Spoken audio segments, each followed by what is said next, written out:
성도 여러분 안녕하세요. 오늘도 평안하셨습니까?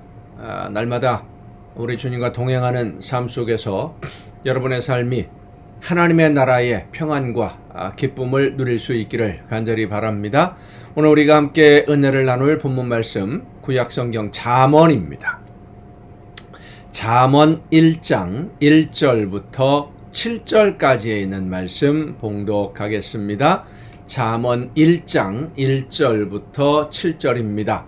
다윗의 아들 이스라엘 왕 솔로몬의 잠언이라. 이는 지혜와 훈계를 알게 하며 명철의 말씀을 깨닫게 하며 지혜롭게 공의롭게 정의롭게 정직하게 행할 일에 대하여 훈계를 받게 하며 어리석은 자를 슬기롭게 하며 젊은 자에게 지식과 근신함을 주기 위한 것이니 지혜 있는 자는 듣고 학식이 더할 것이요 명철한 자는 지략을 얻을 것이라. 잠언과 비유와 지혜 있는 자의 말과 그 오묘한 말을 깨달으라. 여호와를 경외하는 것이 지식의 근본이거늘 미련한 자는 지혜와 훈계를 멸시하느니라. 아멘. 세상을 살아가기가 너무 어려워졌다, 힘들어졌다라는 말을 자주 듣습니다. 힘들고 어려운 시기에는 틀림이 없는 것 같습니다.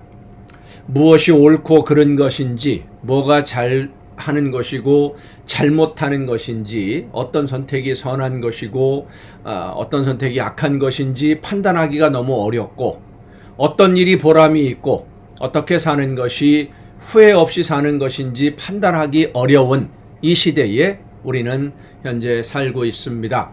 가치관의 혼란이라고 해야 될까요? 신앙과 가치관과 모든 것이 혼란스러운 시대입니다. 그렇기 때문에 제각각 자기가 생각하기에 옳은 대로 사람들은 살아가고 있고 자기 유익을 위해서 세상을 살아갑니다. 마치 사사기에 기록되어 있듯이 사람들이 제 소견에, 자기 소견에 옳은 대로 행하였더라 하는 그 모습을 오늘 보게 됩니다. 하지만 우리는 하나님이 원하시는 뜻대로 하나님이 기뻐하시는 열매를 맺는 삶으로 나아가야 됩니다. 그렇게 나아가기 위해서는 참된 지혜, 올바른 지혜가 없이는 한순간도 바른 길로 가기가 어려운 현실을 지금 우리가 살고 있다는 사실을 잊지 말아야 됩니다. 지혜라고 하는 것이 무엇입니까? 지혜는 지식과 다릅니다. 지식은 배워서 얻을 수 있는 것이지만 지혜는 배워서 얻는 것이 아닙니다. 성경은 지혜를 이렇게 설명합니다. 하나님을 알고 하나님이 원하시는 뜻이 무엇인지를 아는 것이, 다시 말해서 하나님의 계획과 하나님이 원하시는 것을, 하나님의 명령을, 하나님의 계획을 아는 것이 지혜의 근본이고 그리고 모든 지식의 시작이다라고 말씀해 줍니다. 왜 하나님을 아는 것이 지혜의 시작일까요? 하나님을 안다는 것은 곧 나를 안다는 것입니다. 하나님이 만드신 세상 속에 있는 나를 안다는 것은 내가 얼마나 부족하고 얼마나 능력이 없고 한계가 많은 존재인지를 안다는 것이지요. 내 힘으로 할 수 있는 일들이 없고 내 능력으로 해결할 수 있는 일이 없다는 것을 아는 것이고, 또 한 가지 무엇을 아는 것입니까? 온 우주 만물을 창조하신 분이 하나님이십니다. 만드신 분이 하나님이세요. 그 안에 나를 만드셨습니다. 그러면 나를 만드신 목적이 분명히 있어요. 그 목적을 아는 것이 참된 지혜의 시작이라고 하는 것입니다. 하나님을 안다는 것은 그래서 하나님을 믿는다는 것과 같은 말입니다. 온 우주 만물을 만드신 하나님을 믿는 것이고 또 의지하는 것이고 하나님의 뜻대로 오늘을 살기로 결단하는 것.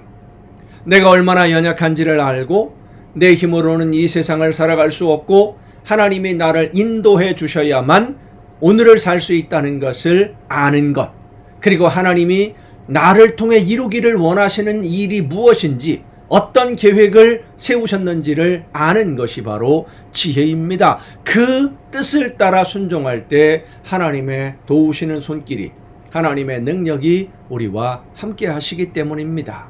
여러분은 하나님의 모든 것을 알고 믿고 따르며 하나님이 계획하신 것을 깨닫고 순종하는 지혜로운 사람입니까? 아니면 내 생각과 내 지식으로 내가 아는 능력으로 세상을 살아가는 어리석은 사람입니까?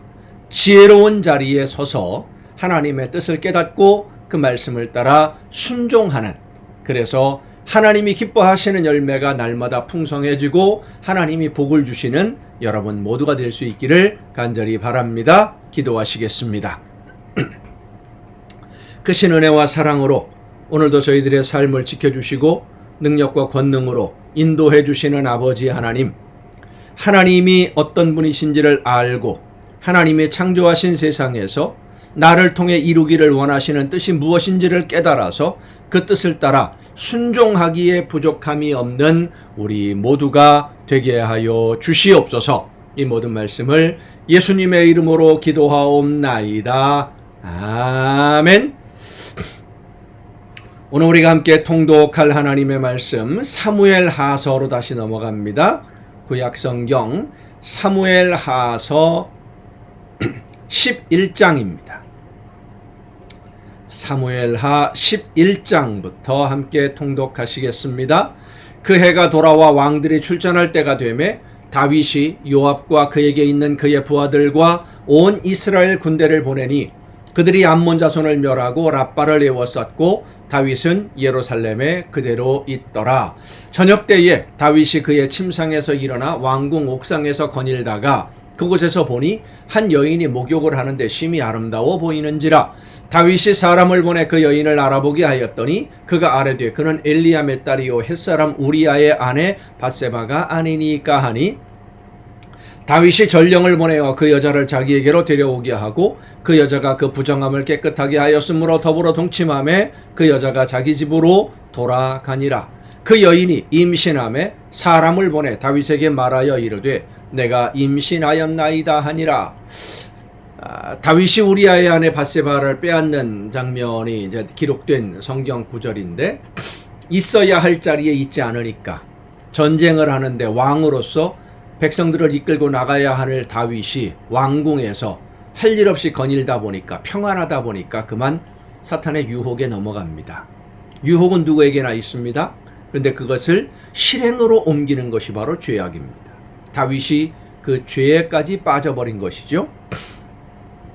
다윗이 요압에게 기별하여 햇사람 우리아를 내게 보내라 하매 요압이 우리아를 다윗에게로 보내니 우리아가 다윗에게 이르매 다윗이 요압의 안부와 군사의 안부와 싸움이 어떠했는지를 묻고 그가 또 우리아에게 이르되 네 집으로 내려가서 발을 씻으라 하니 우리아가 왕궁에서 나가매 왕의 음식물이 뒤따라가니라. 그러나 우리아는 집으로 내려가지 아니하고 왕궁문에서 그의 주의 모든 부하들과 더불어 잔지라. 어떤 사람이 다윗에게 아뢰되 우리아가 그의 집으로 내려가지 아니하였나이다. 다윗이 우리아에게 이르되 내가 길 갔다가 돌아온 것이 아니냐 어찌하여 네 집으로 내려가지 아니하였느냐 하니, 우리아가 다윗에게 아뢰되 언약궤와 이스라엘과 유다가 야영 중에 있고 내 주 요압과 내 왕의 부하들이 바깥 들에 진치고 있거늘 내가 어찌 내 집으로 가서 먹고 마시고 내 처와 같이 자리이까? 내가 이 일을 행하지 아니하기로 왕의 살아계심과 왕의 혼이 살아계심을 두고 맹세하나이다 하니라. 자, 이 우리아야 하는 말이 다윗이 해야 될 일을 얘기하는 거지요. 신하들이 부하들이 다 전쟁터에 나가 있는데 어떻게 편하게 집으로 가서 먹고 마시고 처와 잠자리를 같이 하겠습니까? 다윗에게 하는 이야기예요. 근데 다윗은 못 들은 척하고 덮으려고 합니다. 이 사실을 알지 못하는, 밧세바와의 관계를 알지 못하는 사람들이 볼 때는 정말로 훌륭한 왕인 것처럼 보여지지요. 전장에서 목숨 걸고 싸우는 장수 잠깐 휴가로 보내서 집에 가서 쉬라, 위로하고 음식물도 보내주고 참 다정하고 정이 많은 따뜻한 왕이다라고 생각하지만 사실은 그 모든 것이 자기의 죄를 덮기 위한 잘못된 행동이었다라는 것을 우리는 알지요. 말씀을 통해서. 다윗이 우리아에게 이르되 오늘도 여기 있으라. 내일은 내가 너를 보내리라. 우리아가 그날에 예루살렘에 머무니라. 이튿날 다윗이 그를 불러서 그로 그 앞에서 먹고 마시고 취하게 하니 저녁 때에 그가 나가서 그의 그의 주의 부하들과 더불어 침상에 눕고 그의 집으로 내려가지 아니하니라. 아침이 되매 다윗이 편지를 써서 우리아의 손에 들려 요압에게 보내니 그 편지에 써서 이르기를 너희가 우리아를 맹렬한 싸움에 앞세워 두고 너희는 뒤로 물러가서 그로 맞아 죽게 하라 하였더라. 자기의 잘못을 덮기 위해서 더 큰 죄악을 범하는 것이지요. 요압이 그 성을 살펴 용사들이 있는 것을 아는 그곳에 우리아를 두니 그 성 사람들이 나와서 요압과 더불어 싸울 때에 다윗의 부하 중 몇 사람이 엎드러지고 햇사람 우리아도 죽으니라.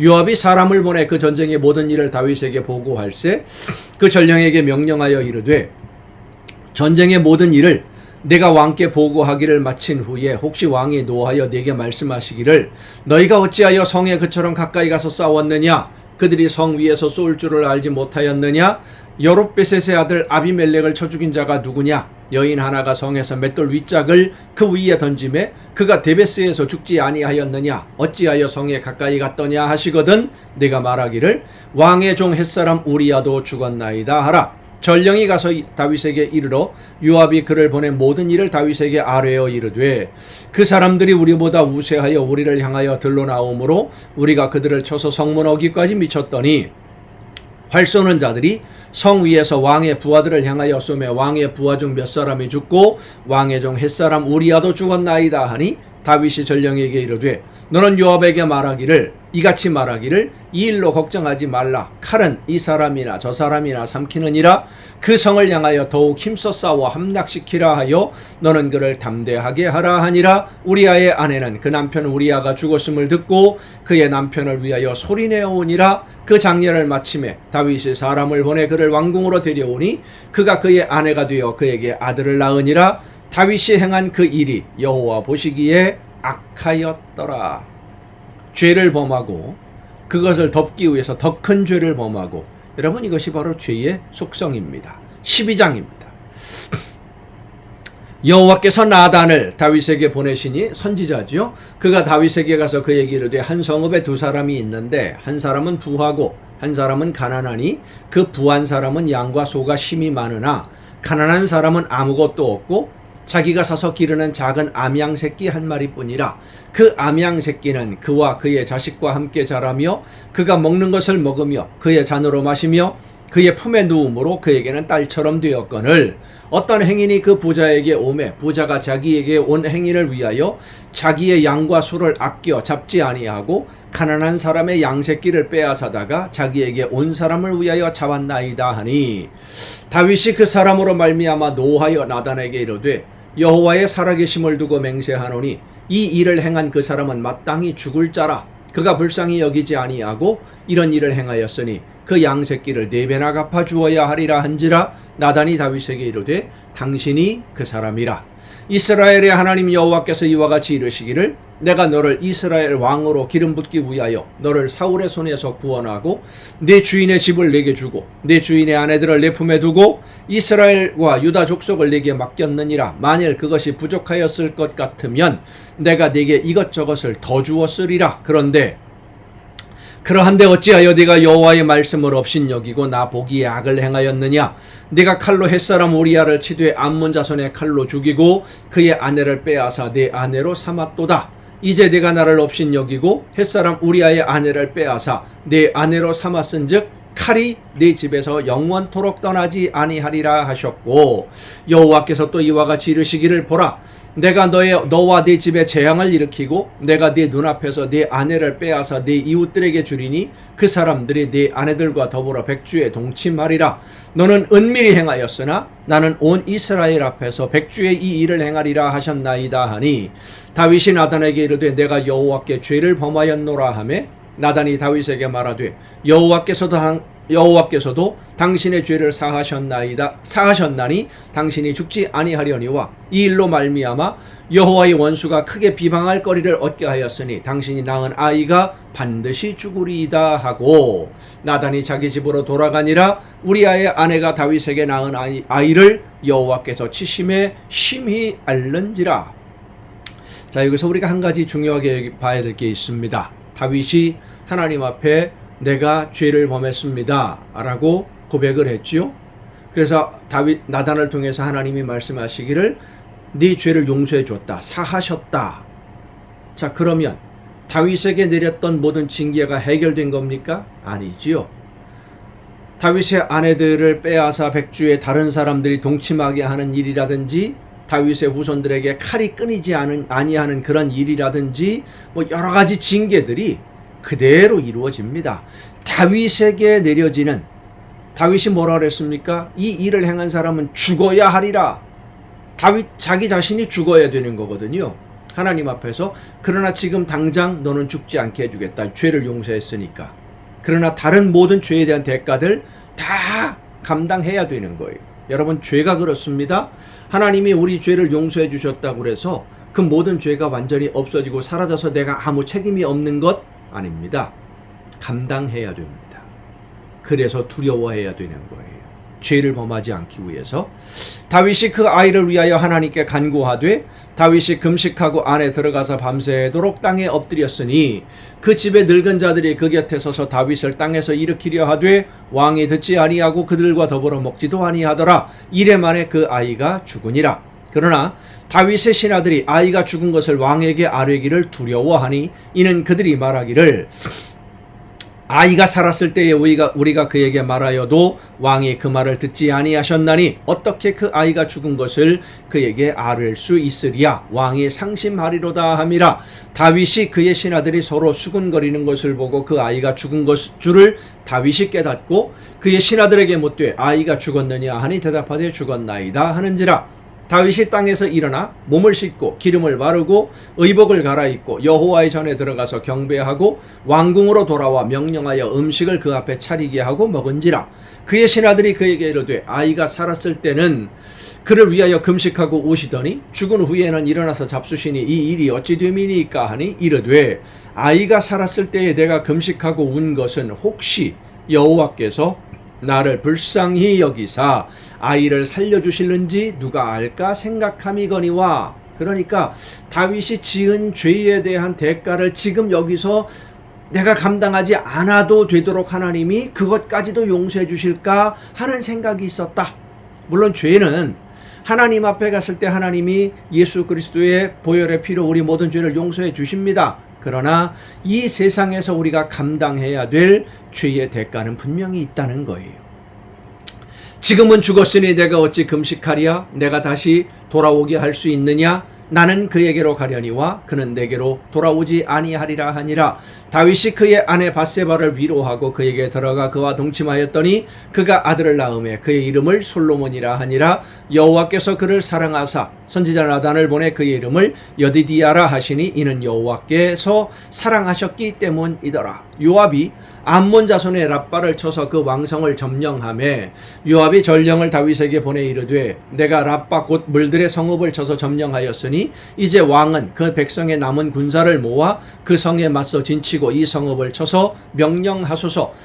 점령하소서. 내가 이 성읍을 점령하면 이 성읍이 내 이름으로 일컬음을 받을까 두려워하나이다 하니, 다윗이 모든 군사를 모아 랍바로 가서 그곳을 쳐서 점령하고 그 왕의 머리에서 보석 박힌 왕관을 가져오니 그 중량의 금 1달란트라. 다윗이 자기의 머리에 쓰니라. 다윗이 또 그 성읍에서 노략한 물건을 무수히 내오고 그 안에 있는 백성들을 끌어내어 톱질과 썰애질과 철도끼질과 벽돌 구이를 그들에게 하게 하니라. 암몬 자손의 모든 성읍을 이같이 하고 다윗과 모든 백성이 예루살렘으로 돌아가니라.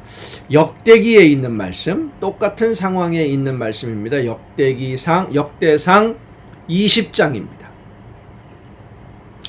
역대상 20장에 있는 말씀. 해가 바뀌어 왕들이 출전할 때가 되매 요압이 그 군대를 거느리고 나가서 암몬 자손의 땅을 격파하고 들어가 랍바를 에워싸고 다윗은 예루살렘에 그대로 있더니 요압이 랍바를 쳐서 함락시킴에 다윗이 그 왕의 머리에서 보석 있는 왕관을 빼앗아 중량을 달아보니 금 1달란트라. 그들의 왕관을 자기 머리에 쓰니라. 다윗이 또 그 성에서 노략한 물건을 무수히 내오고 그 가운데 백성을 끌어내어 톱과 쇠도끼와 돌서래로 일하게 하니라. 다윗이 암몬 자손의 모든 성읍을 이같이 하고 다윗이 모든 백성과 함께 예루살렘으로 돌아오니라. 밧세바 이야기가 빠졌지요. 역대기와 열왕기의 차이입니다. 사무엘하도 마찬가지고요. 사무엘하나 열왕기 혹은 역대기와의 차이. 이후에 블레셋 사람들과 게셀에서 전쟁할 때에 후사 사람 10부계가 키가 큰 자의 아들 중에 10배를 쳐 죽임에 그들이 항복하였더라. 다시 블레셋 사람들과 전쟁할 때에 야일의 아들 엘하난이 가드 사람 골리앗의 아우 라흐미를 죽였는데 이 사람의 창자로는 배틀채 같았더라. 또 가드에서 전쟁할 때에 그곳에 키 큰 자 하나는 손과 발에 가락이 6씩 모두 24이 있는데 그도 키가 큰 자의 소생이라. 그가 이스라엘을 능욕함으로 다윗의 형 시므아의 아들 요나단이 그를 죽이니라. 가드의 키 큰 자의 소생이라도 다윗의 손과 그 신하의 손에 다 죽었더라. 아멘. 여러분 오늘도 수고 많으셨습니다. 내일 또 정한 이 가정예배 시간에 여러분 모두 함께 만날 수 있기를 바랍니다. 내일 뵙겠습니다.